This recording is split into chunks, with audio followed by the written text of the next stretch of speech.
Hey folks, welcome back to the podcast. It's myself and Matthew Gamblin. However, I was on Grammarly, or Grammarly corrected me last week. It's Matthew and I, or Matthew Gamblin and I. I got it wrong. So yeah, I'll leave it over to Matthew. For those of you who don't know, just really quickly, we're co-founding a business, or we have co-founded the business. We registered in Australia. Exciting times. We're in Fishburners as well in the residency program, which is the top or the number one startup community in Australia. And yeah, super excited to build in the financial services space. Yeah, it's all go, but it's brilliant. I have so much energy, and I can't wait to update you more over the next coming weeks and months. Yeah, thanks, Ryan. Matthews, if I'm in trouble. But yeah, there has been a bit of back and forth on some of the Slack channels. It's been interesting, right? Sometimes we've been communicating on Slack and things have been taken out of context, and then we have like a video call and it's like, no, I actually meant this. But just like the language that gets written, sometimes it's like, oh, what does that person actually mean? But yeah, you're right. Like it has been progressing relatively quickly, despite us having a lot of kind of like life events happening. Like I moved last week, and you're in the midst of a move at the moment.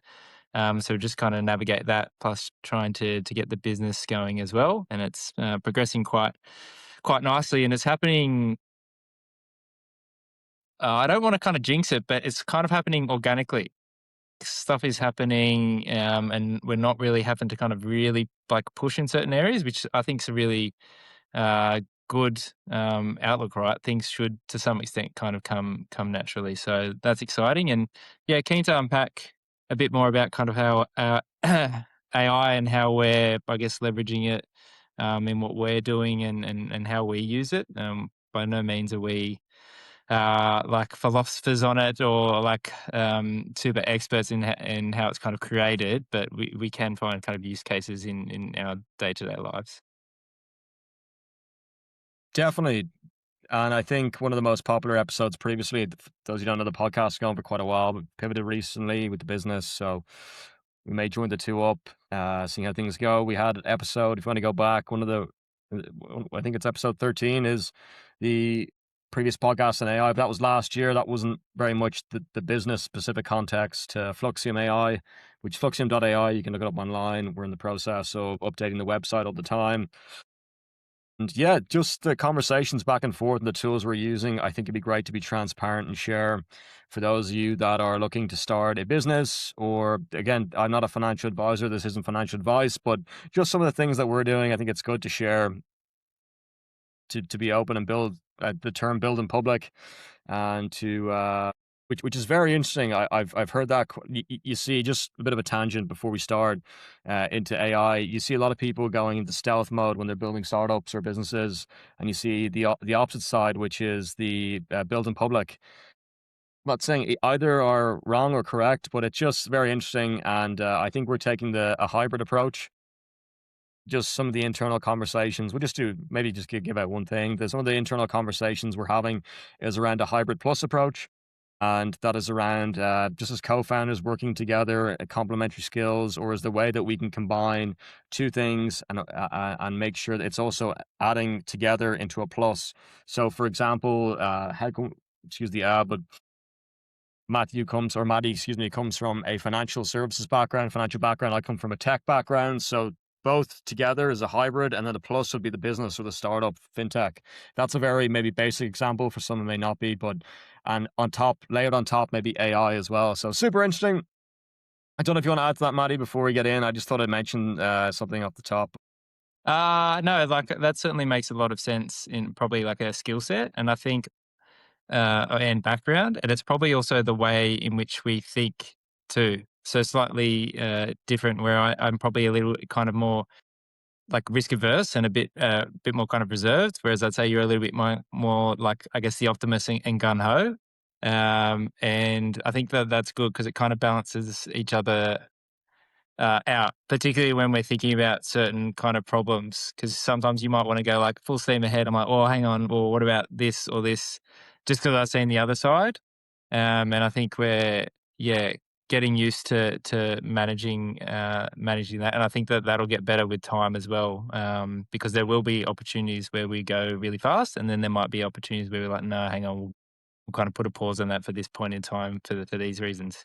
And I think we've been communicating quite well, particularly over the last like fortnight.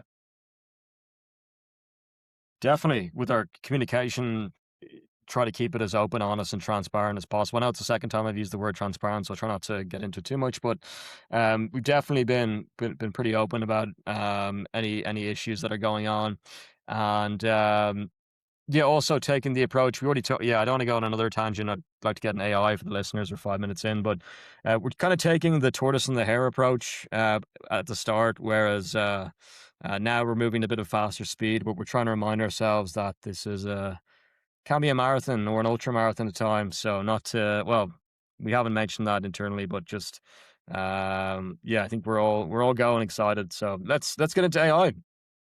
Looking forward Just to for it. those you who don't know,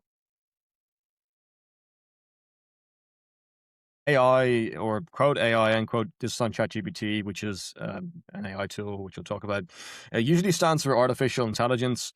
At a high level, AI is the field of building computer systems that can perform tasks that normally require human intelligence.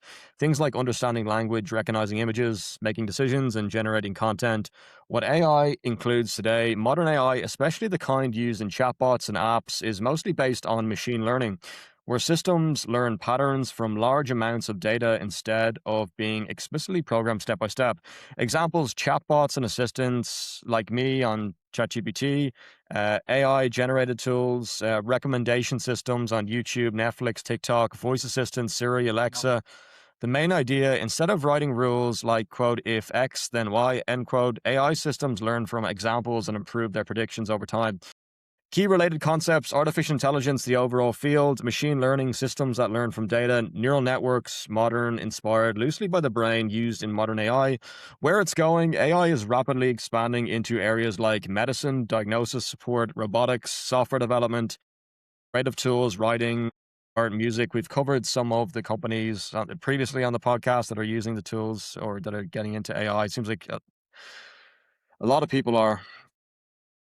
Yeah, I think we can go into safety a bit, but that was just a brief, very, very brief, high level overview, a bit about AI. I don't know if you'd like to add anything, Maddie, or No, it's probably more on some of like the AI tools and how we're using it. Like I myself have probably just been using Claude and ChatGPT primarily as the AI tools. I don't know about yourself, but yeah, I think we'll probably touch in a bit more detail in terms of safety and how to use it because I know when ChatGPT kind of came out, I spent a lot of time in it, and you it's similar to some of like the social media platforms, right? You can get drawn in and sucked into it, and like before you know it, like hours are lost. So it's kind of being careful around that because it'll always try and like keep refining and prompting kind of questions back to you. So yeah, you need to be definitive in what you're actually trying to use it for, and then it can be super highly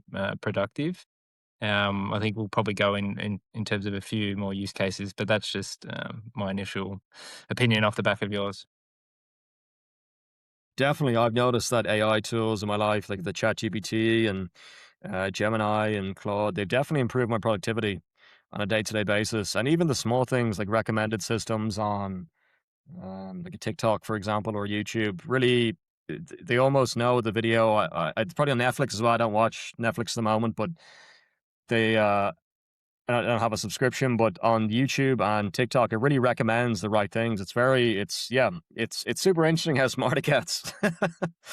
Yeah, it's Yeah, it's it's crazy, right? So an example of what I was able to do with it more in terms of a business context. Like I had a financial model which did like short term cash flow forecasting, and I also had it was a SaaS based business.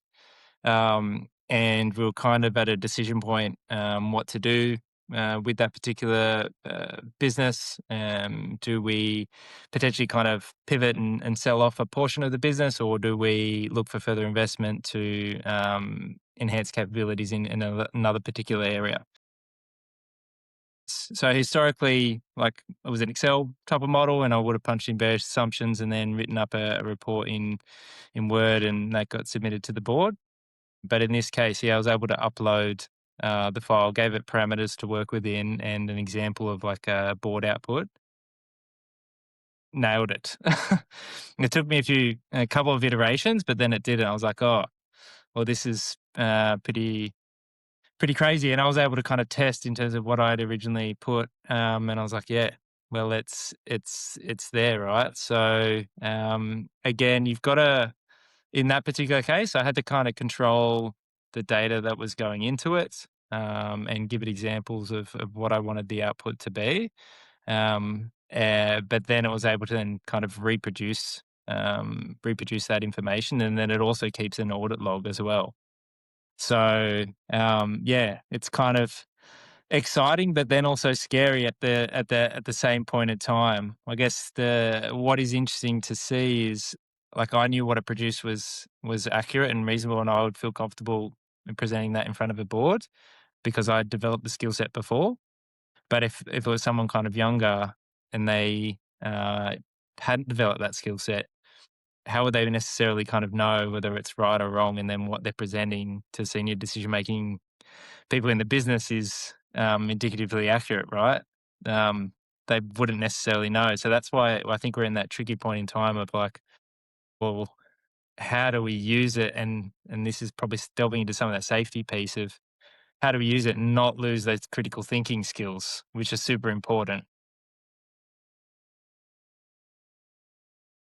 Definitely, I couldn't agree more that cognitive critical thinking and cognitive function, the prefrontal cortex. Not a neuroscientist, but it's definitely a part where I think it can add value and assist someone, artificial intelligence and the LLMs, which you make it into, um, large language models. But I think it's super important. And just in the business context, there was a McKinsey article that came out in I think it's last week. Let me just find it.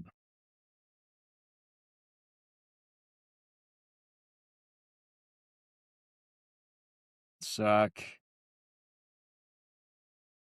It was along the lines. I can get out the exact quote. Probably referring to commonly cited McKinsey finding along the lines of, quote, AI could generate around 3 to 4 in value for every $1 invested, end quote, or similar ROI framing.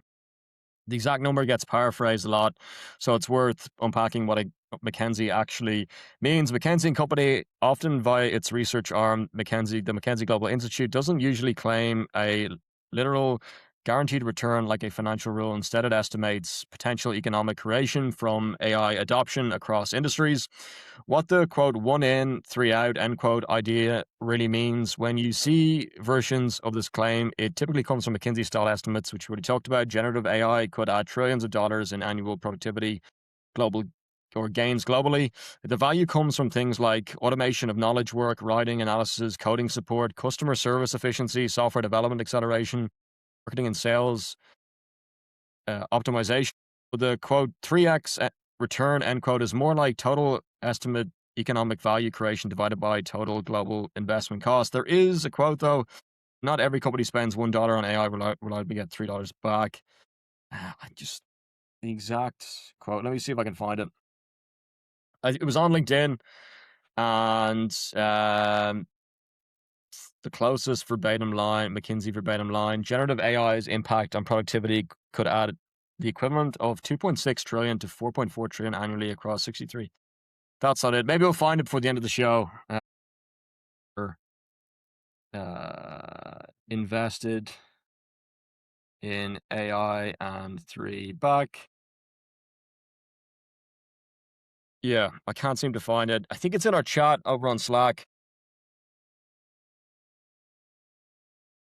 but I found it super interesting. We'll get into the safety aspect of it in a moment.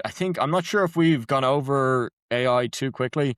If you want to go back to episode 13, you can listen to it a bit more detail, a broader level, an introduction. I know it's a bit further back, but let's kick on into safety. I really want to find this quote though. We've been going back and forth with different AI stats Yeah, and there's been quite a figures. few. I know I pinged you a couple as well, Ryan. And I think it was around. Well, I've definitely seen a few in terms of the use cases and particularly in large organizations, their ability to execute on scale, I think is actually quite low.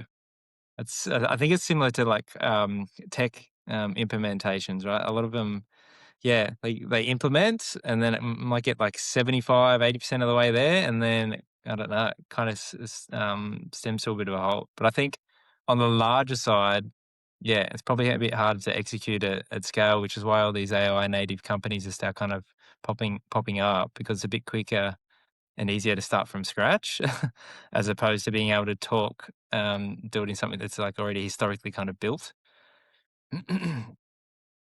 Yeah, definitely. And I think the post you shared in from LinkedIn was there's a few things. There's 92% of companies plan to increase AI spend in the next 3 years.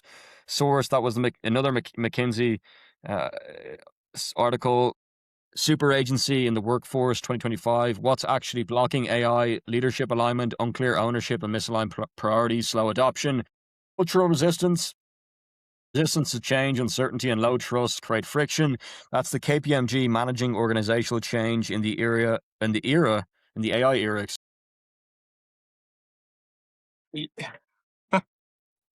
Bigger lunch or small lunch or more caffeine or both? Yeah. I think I needed just a bigger lunch. What leaders blame 2.4x more likely to cite employee readiness as a barrier than their own issues with leadership alignment. McKinsey super agency in the workplace 2025. And I will go back to find the initial or the first one that we mentioned. It'll pop up now in a sec. Just while you're looking for that, yeah, I can see, particularly like in a workplace, right? If you've been doing work a certain way and then to try and reinvent it, unless you've been involved in startups and I guess you're kind of highly adaptive to new ways of working, you'd be like, oh, no, I've got my default working way. I'm going to kind of stick with that. And it's interesting that you mentioned trust, right? Because at the moment, yeah, do I trust what's actually being produced? Um, but like the same could be also said in a human setting, right? Like, what does it take to be able to kind of trust the human that you're talking to or interacting to, both in a professional context and also a personal context? I think that over time, the trust will start to come through AI as it gets started to bundle into kind of workflows, and we start using it more as a tool to assist with decision making. So yeah, it's interesting. Definitely. And I found the business or the businessinsider.com, McKinsey AI or Dash AI adoption return on investment enterprise or analysis enterprise 2026 5. And it mentions McKinsey says clients are getting $3 back for every $1 spent on AI. Not too shabby. That's what it mentions in the title. Super interesting. It goes to show that yeah, it's clearly becoming a very big thing in the working world and in many industries. And I listened to I think it was a manager of a fund over in the US. I don't want to false misleading information, but you just mentioned how disruptive as a technology or how exciting it can be, something along those lines. AI. See if I can add it to the video. But let's get to safety real quickly. And we'll try and make this maybe towards a business and a workplace scenario. Quote safety, end quote, can mean a few different things depending on what you're referring to. So cover most common in relation to AI, and you can tell me. So, number one, AI safety. Most likely in this context, AI safety means making sure AI systems behave in a way that are helpful and accurate, which we talked about the accuracy and making sure the content that you're getting from LLMs like a ChatGPT, Gemini, or Claude are kind of accurate if you're as you mentioned, the decision making and leadership or in the workplace, not harmful or misleading, robust. They don't break in unexpected situations. Aligned with human intent, they do what we actually want, not what we accidentally ask for. This area is often called artificial intelligence safety. Key concerns include misinformation or hallucinations, bias in decisions, misuse, e.g., generating harmful content, privacy and data security. Number two, general personal safety. If you mean everyday safety, that's not in regards to AI. And there's also cybersecurity and security. in the AI context. So I think it's pretty fascinating when it comes to business and workplace. Again, we're not technical founders, but how AI and any sort of disruptive technology in the past has come into a business, and how people have been able to integrate it in a way that they can collaborate and it's not harmful to their revenue, or it's not harmful to their cash flow. It's anything. If anything, it's going to add to their business and make life and productivity a lot or life a lot easier, and make productivity a lot better. Yeah, I certainly agree, Ryan, because essentially what it's meant to do is, I guess, remove more of the administrative, lower level thinking. Um, and what that means then, like the higher level thinking and analytical thinking still needs to happen. I know that as I've been using some of the LLMs, like I've been obviously controlling the data that's been inputted, but I can notice if it starts to kind of drift off. But I think that's a super critical piece to understand is I still read books, and I still keep mentally quite sharp because I'm like, I'm having to review the information that it's still spitting out to go, oh, hang on, no, like you've kind of drifted off piece here. And that's why I don't know about yourself, but again, being quite structured in how you're using it with the data that's going in, controlling that, and then also being quite targeted in like how long you're going to use the sessions for. Because also, I know from my perspective, like you can only absorb so much information as well. And then you're like, oh, I need a kind of a break for this. So that's the other piece. Otherwise, I've been caught in kind of like a loop, right, where I'll keep kind of asking, and it will keep refining and so forth. And then, yeah, 2 hours might have gone by. I'm like, oh, hang on, like it shouldn't have taken, it shouldn't have taken that long. Um, so yeah, I think that's where some of that structure of, all right, well, yeah, I know what I'm going in for. I've kind of set up the context that I need this LLM to help me with. And I'm going to attack this piece of work for, yeah, 30 minutes, 45 minutes, and then that's it. Otherwise, it'll just keep reiterating. Definitely, definitely, and over a number of different industries, I've noticed AI has come in now as well, and that will improve the productivity of the workers. I'm not sure if I can get any stats or hear stats in AI and productivity. We'll move on to safety in a bit more detail in a sec. Um, just it says here, AI overview. AI has or is significantly boosting productivity, with early adopters seeing up to 4 times higher revenue growth per employee. 2024, excuse me, 65% of businesses surveyed, rising to 88% by late 2025, use AI, often yielding a 40% to 35% spend increase in tasks or speed increase in tasks. Geez, next time I'm definitely going to need a bigger lunch. Though the broader microeconomic impact remains largely invisible as companies are still in early stages. Here are key statistics on AI and productivity as of early 2026. Individual productivity and task speed gains. Consultants using generative AI completed tasks 18% faster. The source is the CSI or O. That's does AI actually boost productivity? Question mark. The evidence is murky. And then the State of AI Global Survey 2025 by McKinsey. Task resolution.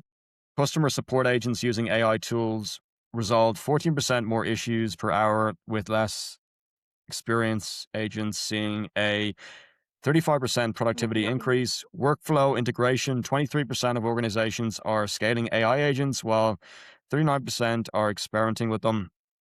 Individual bottlenecks. 77% of workers reported an increased workload, partly due to the need to verify AI output, that's fascinating. Just the human having to just verify. And we talked about the accuracy being maybe a bit an issue in decision making within a business. Business and economic impact. Revenue per employee. Industries heavily exposed to AI saw a 27% growth in revenue per employee compared to 9% for those least exposed. Adoption rates. 88% of organizations reported using AI in at least one business function in 2025, from 78% in 2024. I'll give a source in a moment. The 10-20-70 rule: successful transformations focus 10% on algorithms, 20% on technology, and 70% on people and processes. Wage premiums: AI skilled workers received an average 56% wage premium in 2024, double the 25% premium in 2023. That's by PwC Australia. Fuels fourfold productivity gains with job growth, booking, and the leader's guide to transforming with AI. Just some challenges and emerging trends. Verification gap: 57% of employees use AI output without verifying it, which is, Mm, this is I that's think it's the yeah, fourth time it's come up. Yeah. that's pretty The accuracy scary. part of it. Yeah. I And think that's where we that's get into the safety and yeah. Are you going to keep going on, Ryan? Or just two more yeah, pieces. Slow organizational change. While 70% of firms use AI, 9 out of 10 senior managers report no measurable change in productivity yet, suggesting AI is a similar phase to early computing, requiring widespread structural changes to truly impact productivity. Long-term outlook: generative AI is projected to add 0.1% to 0.6% annually to labor productivity growth through 2040. And yeah, so there's other things, but I think that's the main thing. There's a survey here, the state of AI, McKinsey and Company's global survey from 2025, agents, innovation, and transformation, which we won't get into now, maybe another day. But yeah, the accuracy piece is super important. Maybe we'll just dive into that for a bit and around the safe. yeah. I think yeah, it was the accuracy piece, and then I guess just the automatic reliance. So you can't, and this is where we were saying before, like the automatic reliance, then you lose the critical thinking, and so you can't just be assuming that whatever produces is correct, because then you start just getting super lazy and your brain just starts turning to mush and you won't be able to actually think. So I think that's the piece. Whenever I'm using it, I've probably done some of the thinking in the background, and I'm kind of feeding it information to then help me kind of brainstorm. And it's good because it might help me think about a different kind of concept in a way that I didn't think before, which I think is super important. And that's otherwise you just start going down that other tangent, right? And you become reliant on it, and then yeah, maybe if you don't have your laptop or your phone there, and then someone asks you a question, you don't know how to answer it. So yeah, and particularly for a younger generation coming through, where they're still on that learning curve, right? So they still need to learn all these other skills, and not just be kind of relying on a tool to be able to give them the answer. Yeah, definitely. AI in education, particularly primary school, they may not have phones, but secondary school and third level education is going to be fascinating. It probably already is, a lot of research on it, but let's just delve into that AI safety piece. To add on Maddie's point is AI safety is an interchangeable field or interdisciplinary field. I don't think I've ever made this many mistakes on a podcast before, so I'll give myself a bit of a pat in the back. I'll go for a bit of a feed after this. AI safety is an interdisciplinary field dedicated to ensuring advanced AI systems are controllable, beneficial, and secure, preventing accidents or misuse. It involves technical alignment, making AI behave as intended, and governance, policies, and regulation with the growing focus on mitigating catastrophic risks. Key 2026 AI safety developments. This is over on Google, the AI overview. AI Safety Institute: following 2023 summit, specialized institutes like in the US, UK, and Australia are operational as of early 2026, focusing on testing and evaluating frontier models. Australia's approach: the Australian government's AI Safety Institute is operational in 2026 to monitor risks. In 2024, the government introduced the Voluntary AI Safety Standard, containing 10 voluntary guardrails, which is pretty fascinating. Just click into it for a moment. On Yeah, guiding the voluntary AI safety standard, guiding safe and responsible use of artificial intelligence in Australia, and do my best to maybe add this below. Just, I think you can go into it. Won't read it out now. Just a small bit at the top on 21 October 2025, we published the guidance for AI adoption, which outlines 6 essential practices for safe and responsible AI governance. This updated and simplified guidance for industry involves the voluntary AI safety standard. And there's an introduction. The Voluntary AI Safety Standard, VAISS, helps organizations develop and deploy AI systems in Australia safely and reliably. This publication includes the 10 voluntary AI guardrails and how to use them, examples of when to apply the guardrails, how we developed the standard, the standard's foundational concepts and legal context. It also includes definitions, links to tools and resources, and information on how AI interacts with other business guidance and regulations and about the standard. There's just one or two more things. The youth safety focus. A new youth AI safety institute is being established in 2026 to rate AI products based on child friendliness. Global collaboration despite geopolitical tensions. Collaboration on AI safety between major powers remains critical for preventing accidental escalation. And that's by the Department of Industry Science and Resources. In Australia, AI safety science. There's a lot. This is another. I believe it's a article or document on AI safety. What AI safety science? What is AI safety science? Establishing Australia's AI Safety Institute, participating in the International Network for Advanced AI Measurement, advancing international AI safety research, advancing domestic AI safety research. Show more, latest news, more information. Contact us, and then there's a show less as well. Just core risks and focus area: misuse of AI or misuse, preventing the empowerment of malicious actors, loss of control, managing autonomous systems, alignment, ensuring AI objectives align with human values, technical robustness, ensuring systems are secure against attacks. There's a few different sources here. Key safety risks, 2026 context, immediate threats, policy violations, misinformation, bias, and deepfakes. Future risks, existential risks from highly advanced general purpose AI, systematic risks, ambiguity between technical failure and deliberate attack in critical infrastructure. The field is rapidly expanding, with researchers warning that safety measures must keep pace with accelerating AI capabilities. Yeah, and then there's AI safety in Australia. There's a bit of an article on it here.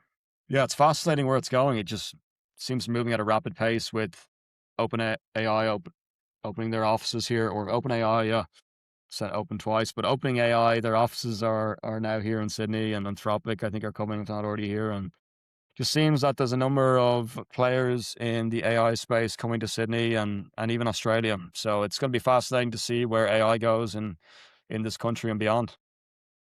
Yeah, certainly, Ryan. Well, it's definitely not going to go the other way, right?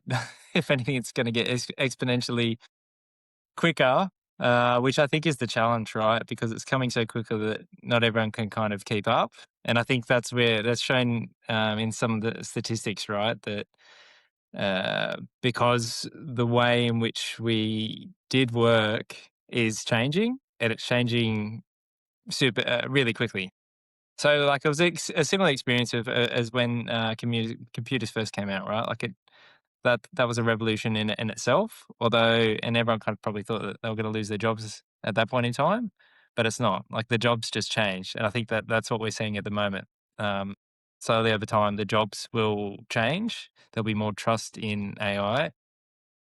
Obviously, there'll be more kind of controls and so forth, and then it'll be like, all right, well, how do we develop the other skills, which will be on the interpretation? Because that's what I've noticed as well, right? Like, if you punch something into ChatGPT, it'll give you like oh yeah, well, over the next 90 days, you need to do X, Y, Z. But the realities of the world don't always work like that. And so you might have a conversation with someone, but it may not go anywhere. Then you might have another conversation with someone, and that might kind of lead somewhere. So that's where I guess it's like the practical application of some of the recommendations and so forth still take time. Yeah. Definitely. And I think also with AI and the introduction of an emerging technology, there's two things to mention here. Uh, well, just one sec. I was just in an Uber the other day, and I was chatting, and a big topic of discussion, which we haven't mentioned internally, we haven't had this conversation yet. So I'll just say it here, was is is AI gonna are people gonna lose their jobs with AI? I don't mean to seem catastrophe. I try to be positive. I don't want to make this podcast about catastrophe and people losing income and jobs, but the reality is, just on the AI overview on Google here, is yes, people are losing their jobs to AI. So it is currently happening more as a quote structural reset end quote and task automation rather than a sudden total replacement of the entire workforce. Key job loss trends as of May 2026, high profile layoffs. Companies like Block, 40% of staff, Amazon, and Oracle have recently cut jobs while citing AI investment and efficiency gains. So, as we talked about productivity, I suppose there's also probably need to mention this as well. Net job loss as of a 2026 Goldman Sachs report indicated AI was responsible for a net reduction of roughly 16,000 jobs per month, particularly impacting Generation Z in entry level roles. Entry level vulnerability, entry level white collar jobs are highly exposed, with projections that up to half could disappear within 5 years. Specific sectors impacted: administrative, clerical, data entry, customer service, and junior coding roles are experiencing the highest disruption. That's the source, just really quickly, is CNN and Australian Broadcasting Corporation. So I don't have a McKinsey report on the job loss. So just keep that in mind. Please double check. But this is the AI overview on Google. What is actually happening? A job reshaping. Rather than full replacement, most roles are being, quote, recasted or recast, end quote. Workers are often tasked with managing AI systems rather than doing the tasks manually, Mm. times with reduced headcount. Productivity focus. Companies are using AI to increase productivity, which leads to doing more with fewer people, often making redundant roles in departments like customer service and marketing. Not just cutting costs, experts describe this as a shift towards a quote specialized workforce end quote, where AI handles routine tasks and remaining human workers must become quote problem solvers end quote, which I think is a great thing, which we talked about. Critical thought. Which industries are most exposed? Question mark. According to the Jobs and Skills Australia and other reports, the most exposed industries include number one, finance and insurance services. Number two, retail, trade. Number three, ironically, with retail, I was on Google Trends last month, and there seems to be a bit of a growth in retail. People searching for it. You'd have to make sure that's still the case. But I just, if anyone's out there and wants to just have a look, I just thought I'd mention it. Number three, what that means, if anyone doesn't know, there's a product out there called Google Trends, and you can look up what are people searching online everywhere globally or in your country or over the last 12 months. I think, I'm not sure, maybe 6 months, 12 months, 5 years plus since 2004 to present. And you can see all the different trends that are happening around the world. And I just noticed retail had a bit of a significant upward trend. Not too much, just a bit. So it just caught my attention.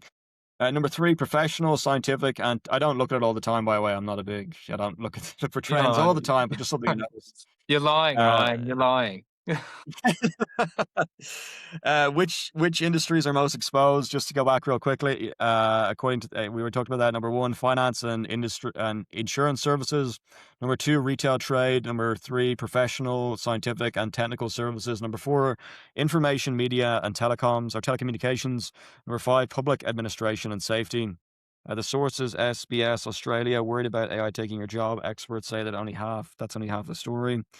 What does not change? While AI is causing disruption, many analysts note that is also augmenting work and creating new positions to be positive, such as AI engineers and data specialists. The most sustainable jobs involve high levels of empathy, physical dexterity in unpredictable environments, or complex strategic creative judgment, which is, it's great to see humans be able to. I know this is kind of a bit high level when people are losing their jobs or the jobs are being reshaped. The aspect of the human being able to interact, or humans being able to interact with AI with critical thought and in unpredictable environments using empathy and using creative judgment, strategic creative judgment, is fascinating. And I just want to also mention on another optimistic perspective is, yes, AI or artificial intelligence AI is also creating jobs. So But it simultaneously automates or transforms many others, leading to complex reshaping of the workforce rather than simple widespread unemployment. According to a March 2026 report, 77% of firms surveyed reported AI driven job creation, while 46% reported AI job or AI driven job losses, suggesting that AI is creating more jobs than it eliminates. And that the source is there's an article here. It's on the AI overview on Google. Just search. The source is, let me just click into it. H or D HCA Mag magazine, HR technology. So it made Yeah, sense, right? HR. It makes sense. Yeah, Like it's a job reshaping. I think the challenge is, so if you've got the critical thinking skills and you can adapt and learn, then you're in quite a strong place. But and some people have done that by nature of their just who they are as a person, by nature of potentially the roles that they've been in. But there is also a large percentage of the population that they work within structure, right? And they're like, okay, yeah, I come in and this is how I've worked, and they work highly effectively in that. And so when that kind of changes, yeah, if I was that person, I'd be like, well, what do I do next? There needs to be a clear avenue of, all right, well, yeah, we need to now retrain you into this other role, which will be similar, but you'll be using different types of skill sets, but you'll be retrained. And I think that's the bit that's probably missing a little bit at that moment. It's reshaping, but there's no clear pathway of, all right, well, where am I actually meant to go now? definitely. There is that element of uncertainty, and I think just there's another point here about new roles created by AI. AI acts as a catalyst for entirely new career categories, similar to how the internet created roles like the SEO specialists and the social media managers. New roles emerging include AI engineers and developers. There's more sources here, but they'll just keep going for the moment. AI engineers and developers designing and maintaining AI systems, prompt engineers crafting specific high quality prompts to guide AI tools, AI trainers slash annotators, teaching AI systems using structured data, AI ethics officers ensuring AI systems are fair, transparent, and compliant, AI assisted professionals, roles like AI assisted healthcare technicians or clinical AI specialists. Key labor market trends 2026 reshaping existing jobs. Approximately 55 to 55% of jobs in the US will be reshaped by AI over the next 2 to 3 years. Augmentation over substitution. AI, which we just discussed, that was a great point as well, Body, that AI often acts as a digital teammate, handling repetitive tasks such as data entry and basic coding, and freeing humans for more strategic, creative, and interpersonal work. Entry level impact. While overall employment may not decline, AI is increasingly impacting junior and entry level positions. This is the second time it's come up, which are often heavily exposed to automation. Skills premium, there is a significant wage premium, often over 25% for workers who possess AI skills. Top sectors with the highest job gains, according to 2026 data, the strongest net gains are in number one, IT operations and cybersecurity, number two, software development, number three, data analytics. How to adapt to thrive in this new landscape, experts recommend embracing lifelong learning, focusing on upskilling and AI literacy, developing, quote, human, end quote, skills, cultivating skills AI cannot replicate, such as complex judgment, emotional intelligence, and empathy, focusing on augmentation, learning to use AI as a tool to increase personal productivity. And yeah, I think there's a lot to be skeptical about, but maybe on the other side of things, there's also a lot to be positive about with AI. I'm not sure if you feel the same, but I know it's a bit of a bias from we're creating a startup in that space, but yeah, I think there's a lot to be positive as well. Yeah, well, I think we are slightly biased, right? Because yeah, like in an early stage company and creating kind of a new company, there's a lot of tools that can help you. I think, but not everyone wants to work in a startup company. So I think it's the nature of the people that I was saying before that they work within structure and they kind of need to be guided and they don't really want to work with like ambiguity and they kind of want to be told a pathway. And I think what's not clear, I think there's probably maybe a bit of a stigma attached with AI in terms of, well, in order for me to be something I need to be maybe a software expert or a technical kind of expert. And maybe you don't. Maybe it's just like you're getting briefed in a different type of tool, and then you'll be able to use that tool and then rely on someone who is the more technical expert. And that's kind of how it'll start to evolve. But because it's happened so quickly, I think people are like, oh, well, I don't know, and I don't know how to be retrained, and no one's kind of coming to me with that yet.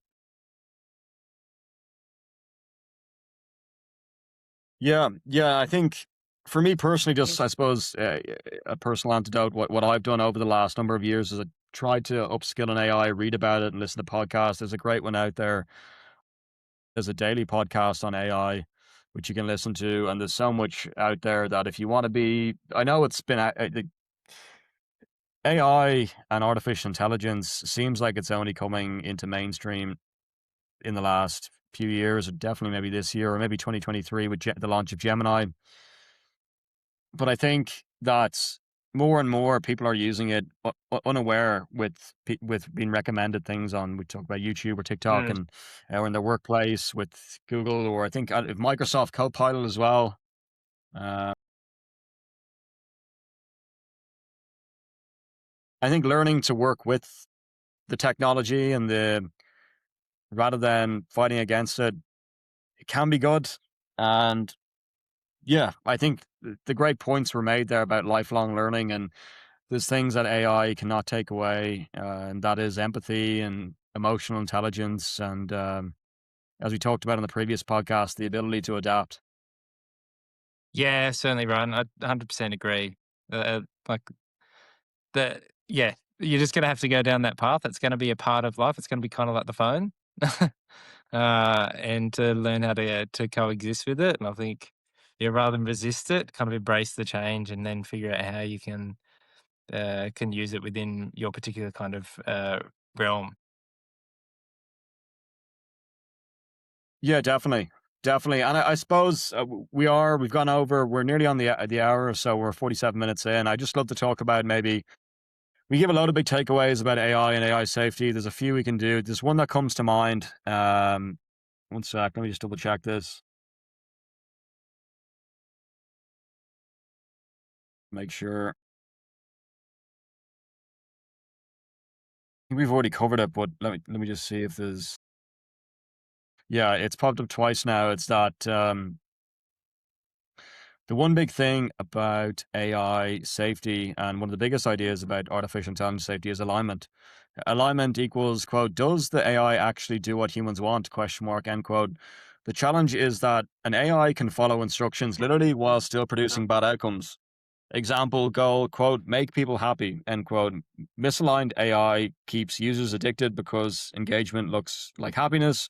Or goal, quote, win the game, end quote. AI finds unintended shortcuts or exploits instead of playing fairly.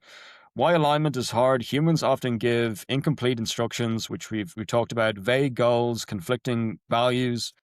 AI systems optimize for measurable objectives, and small mistakes in those objectives can scale into large problems.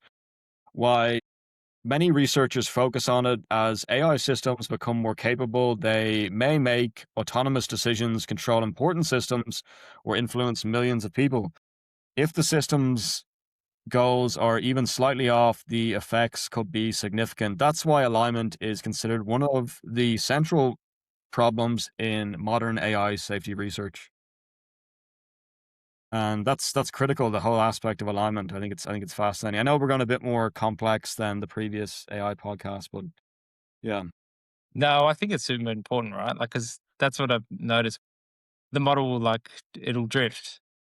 So yeah, there's that control aspect of you kind of need to, and this is where that critical thinking is. Like, what is the output you think it needs to look like? Because that's what it'll quickly go away and do it right. But you need to kind of go, oh, I need some sort of end result, which I think it's going to look like. And if you don't know what that is and you haven't developed that, then what it produces, you would just assume is correct. But I think that's where it's getting to with kind of alignment, right? you need to know what an end result kind of looks like, to be able to kind of judge what it produces. Definitely. Definitely. I think that's everything as well. If you want to go over and if you want to learn more about AI, we'll be talking about it on the podcast, but there's plenty of resources out there. I'll do my best to add some into the podcast description. And yeah, if you're interested in learning more about the startup, it's www.fluxium.ai. And we're on LinkedIn. We're over on other platforms, Instagram as well. We're building out this TikTok as we put the podcast up, and X over time. Oh, excuse me, I think I was on mute there for a bit, but We I think got I'm back most of now. it. The TikTok, yeah, and then you Okay. kind of cut out. Yeah, yeah. Yeah. Excuse me, I was on mute, so hopefully I'll be able to edit it. But yeah, I think that's it when it comes to AI safety for the moment.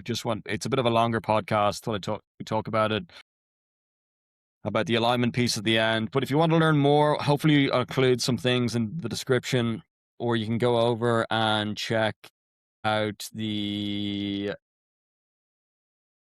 website, www.fluxium.ai. We don't have that much content over there about AI and safety, but if you want to keep up to date, feel free to check it out. And yeah, I think that's it. You can Yeah. find us on LinkedIn, Instagram as well. But yeah, Yeah, I really enjoyed it, Ryan. And yeah, we'll definitely start doing more, particularly in this space, right? Because we are creating an AI native company. So there'll be a lot more yeah, learnings and things that kind yeah, of flesh out over time. yeah, definitely. Thanks for listening, folks, and have a wonderful rest of your day. So yeah.